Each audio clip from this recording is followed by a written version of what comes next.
happening, gang? It's your boy Retro back again with another reaction video. Yeah. Today we got another huge update. You guys could probably already tell it is going down. Just by that title alone, guys, definitely gonna want to check this one out. As we got those ladies on the set, ABC's The View, back at it again. Seems like they've got a bone to pick with the tech billionaire Elon Musk in this one, and it may have just landed one of these ladies on the set of The View a large lawsuit, guys. I'm excited to get into it, so we're not straight into it. So make sure you guys hit that like button, hit that subscribe button. Before we even get into it, you guys hit that like button, also hit that subscribe button for your boy. Without further ado, let's hop straight into it, folks. Check this one out.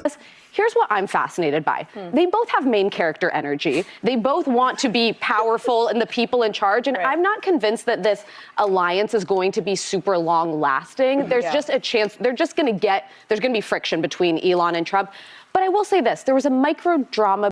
And why do they feel that there's going to be some type of dust or, disagreements between Elon Musk and Donald Trump? I mean, let the shoe be on the other foot. Elon Musk be serving the Democratic Party. There would never be any speculation that there's going to be a wedge drove in between the two. I mean, come on, you guys. It's simply just because it's Elon Musk and Donald Trump. They won't get over themselves. There's going to be friction between Elon and Trump.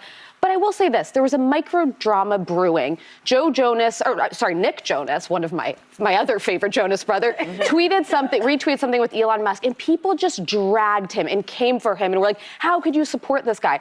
I would just remind folks, we think of Elon as like the chaotic guy who tweets about politics on the internet. A lot of America thinks of a guy who builds rockets, who created Starlink, which could save thousands of lives. Here's the thing, he's on track to be the first trillionaire in this country. And he wants to cut funding for farmers, for example.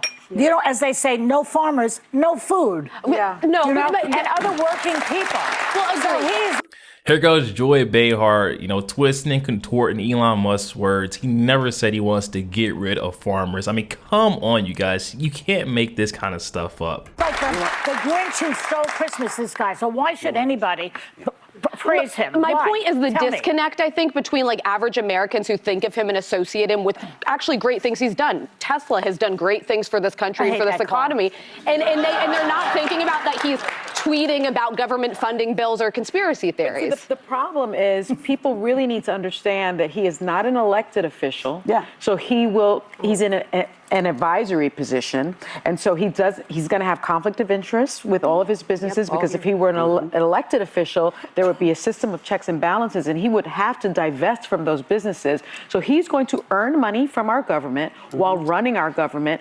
And as Hakeem Jeffries said in a press conference, but also in this tweet, he said House Republicans have been ordered to shut down the government, hurt the working class Americans they claim to support.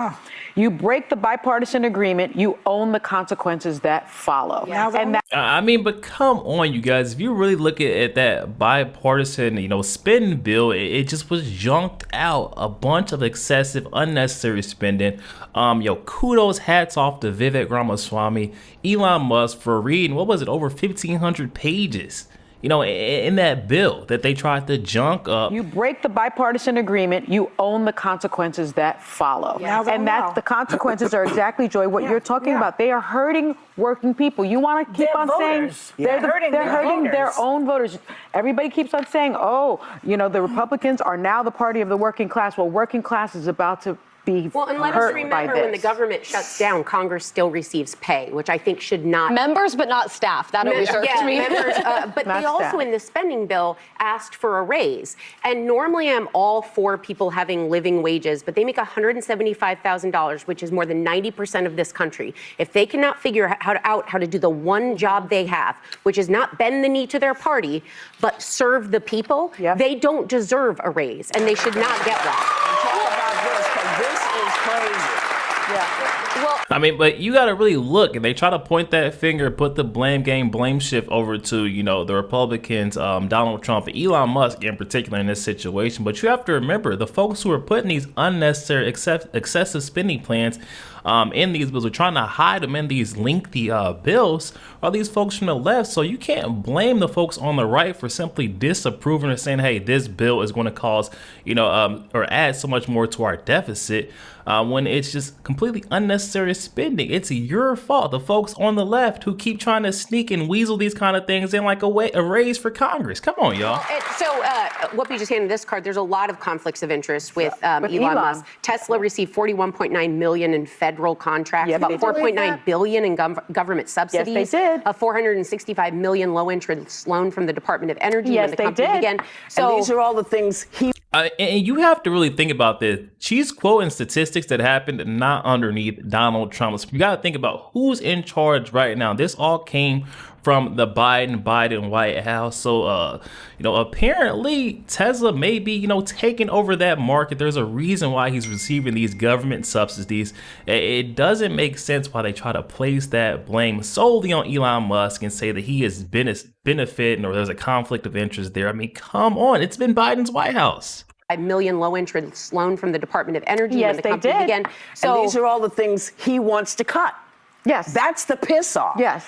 He wants to cut, he wants to keep other people from getting these same subsidies. I don't understand.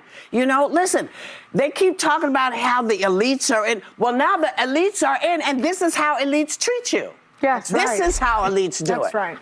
I mean, where I'm at on the government funding bill is this. If Republicans are going to throw Mike Johnson under the bus for compromising and coming up with a bipartisan deal that Democrats were going to vote for, then they need to come up with how with their 1-2 seat majority, they can pass it with all Republican votes. And that's going to be a lot harder to do. Somebody told me when they vote secretly, like they did in this case, was it, or was it Matt Gaetz' case? Oh, that was Gaetz. It was Gaetz. Then they vote differently. Joy Behar she is always lost, guys. It never fails. She's like every single time. You don't get really takes from Joy Behar for that reason exactly. And that's going to be a lot harder to do.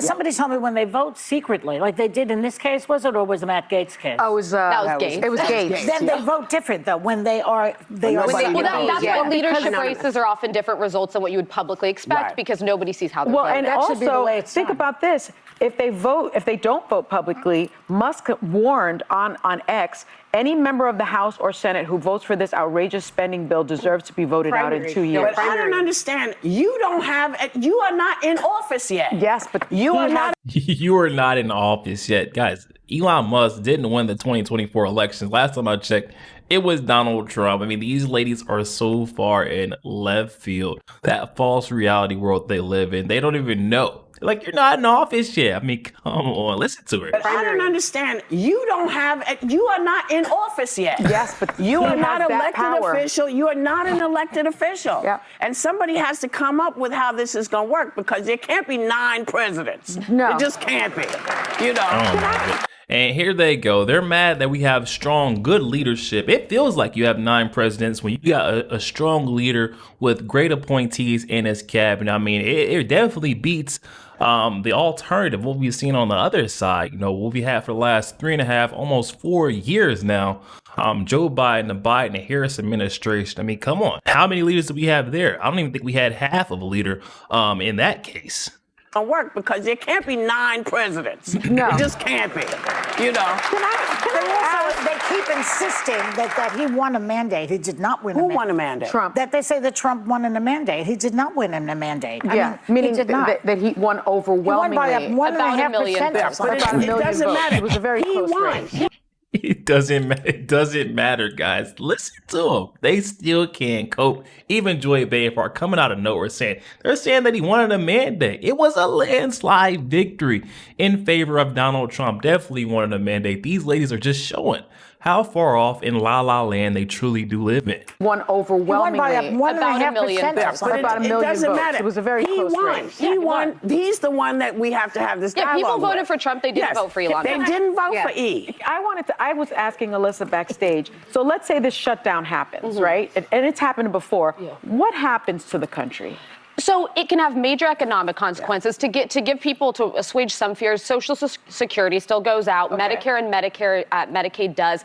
Troops will work without pay. They will get back pay after the fact. The Defense Department is still funded, so our operations, our country's still safe. Troops don't get paid? paid? Not until afterwards. Small business loans will be paused. WIC benefits can be temporarily stopped. It's pretty catastrophic. And everyone in D.C. knows it's terrible for the government to shut down. They've got to get this figured out. And if they have to stay and work through Christmas, literally have they'd work through. One job. One job. Yeah. One job. Fund it. But they're being led by 7,000 people. Yeah. Everybody's got their finger in here. It's different if you're on a show and you have an opinion. That's different. When you're doing what this guy is doing, it's not right. You are not an elected official. People didn't vote for you. Now, if you want to be an elected official, then come out and say, listen, I want to run for the presidency. He can't because he's. Oh my goodness, guys. I'm going to stop it right there. And you heard someone already clarifying he cannot run for president because he's a South African native. I mean, come on.